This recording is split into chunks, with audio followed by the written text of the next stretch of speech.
Hello guys, कैसे हैं आप लोग। आई होप आप लोग बहुत ही अच्छे होंगे। आज का लेक्चर है मेरा इलेक्ट्रिसिटी। इलेक्ट्रिसिटी का आज पहला पॉइंट है आवेश। मैं आवेश को आप लोगों को डिफाइन करूंगा कि आवेश होता क्या है। डिफिनेशन के रूप में किन्हीं दो पिंडों के मध्य या दो पिंडों के बीच रगड़ाव होने के कारण आकर्षण उत्पन्न होता है, जिसे हम लोग आवेश कहते हैं। जैसे कि मैं हाथ को रगड़ रहा हूँ, इसमें आवेश प्रोड्यूस हो रहा है। तो ये हो गया, और ये हो गया डेफिनेशन के रूप में। और फॉर्मूला बेस्ड मैं आपको डेफिनेशन बता रहा हूँ। धारा और समय के गुणनफल को हम लोग आवेश कहते हैं। क्यू बराबर आई टी इसका फॉर्मूला होता है। क्यू बराबर एन ई भी होता है, वो आगे चल के पढ़ेंगे हम लोग। धारा का आवेश क्या होता है, मैंने बताया। किसी दो पिंडों के मध्य में रगड़ाव होने पर आकर्षण उत्पन्न होता है, जिन्हें हम लोग आवेश कहते हैं। क्या कहते हैं? किसी दो पिंडों के मध्य में रगड़ाव होने पर आकर्षण उत्पन्न होता है, जिसे हम लोग आवेश कहते हैं।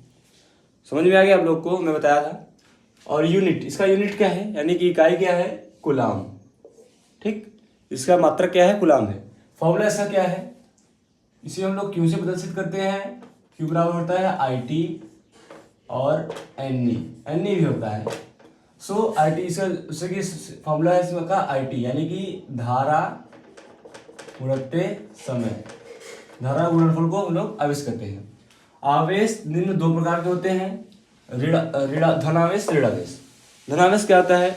जिसमें आवश्यकता से कम इलेक्ट्रॉन उपस्थित हो। धनावेश क्या होता है? जिसमें आवश्यकता से कम इलेक्ट्रॉन उपस्थित हो, वो धनावेश होता है।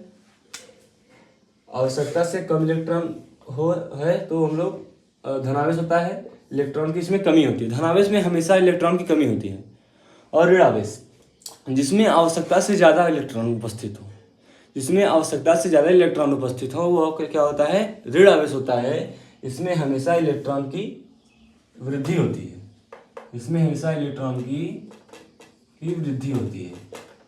यही है आवेश। इसको आप लोग ध्यान से पढ़िए। क्लास 10th के लिए एमसीक्यू और न्यूमेरिकल में भी ये जो है वो काम आएगा। एमसीक्यू में भी काम आएगा। एमसीक्यू में ये यूनिट पूछ सकता है कूलाम, और 6 नंबर का डिफिनेशन वाला के रूप में भी आ सकता है। Thank you.